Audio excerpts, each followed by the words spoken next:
নমস্কার বন্ধুরা, ভিতরের পক্ষ থেকে তোমাদের আবারও স্বাগত। তো আজকে আমরা নতুন একটা রেসিপি তোমাদের সামনে নিয়ে চলে এসেছি, চিকেন মনোহরা। তো চলো শুরু করছি, কিভাবে করছি সেটা তোমরা চলো। চিকেন মনোহরা বানাতে লাগছে তোমার ব্রাউন ব্রেড নিয়েছি আমরা, তোমরা এমনি সাদা ব্রেডও নিতে পারো, অসুবিধে নেই। আর এখানে ব্রেড ক্রামস আছে, চিজ আছে, পেঁয়াজ কুচোনো আছে, রসুন কুচোনো আর কাঁচা লঙ্কা। আর এখানে বোনলেস চিকেন আছে পরিমাণ মতো আমরা নিয়েছি, আর একটা ডিম। তো পরের প্রসেসটা দেখে নাও কিভাবে আমরা তৈরি করছি। এখানে আমি ব্রেড গুলো দিয়ে দিচ্ছি, চিকেনটাও অ্যাড করে দিলাম, দিয়ে আমি মিক্সিতে ঘুরিয়ে নিচ্ছি। আমি এইভাবে পেস্ট করে নিয়েছি, ঠিক এইভাবে যেরকম পেস্ট করা আছে সেইভাবেই পেস্টটা করে নিতে হবে, জল ছাড়া।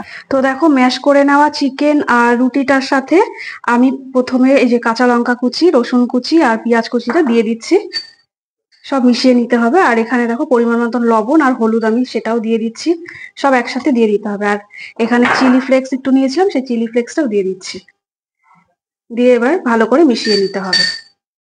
তো দেখো এইভাবে কিন্তু গোল গোল শেপ দিতে হবে। তো কিভাবে তৈরি করছে একটুখানি দেখে নাও, এইভাবে কিন্তু তোমরা তৈরি করবে। মাঝখানে চিজটা দিয়ে জাস্ট একটু রাউন্ড করে দেবে, তাহলে কিন্তু তৈরি হয়ে যাবে চিকেন মনোহরা। তো থার্ড প্রসেসটাও তোমাদেরকে দেখিয়ে দিচ্ছি, চলো দেখে নাও।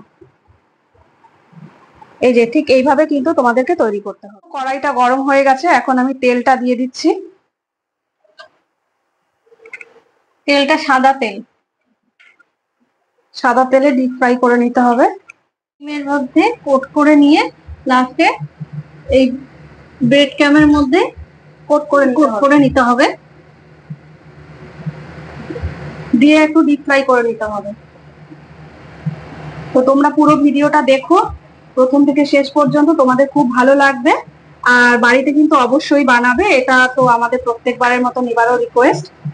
তো দেখো আমাদের কিন্তু প্রসেসটা চলছে। আর যখন কাউকে তোমরা সার্ভ করবে বা নিজেরাও খাবে, একটু চাট মশলা দেবে আর কিন্তু একটু টমেটো সস দিয়ে খাবে, পুরো জমে যাবে।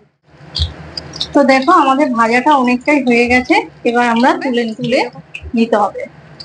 তো বন্ধুরা দেখো, আমাদের কিন্তু চিকেন মনোহরাটা তৈরি হয়ে গেছে, তোমরা এইভাবে তৈরি করবে।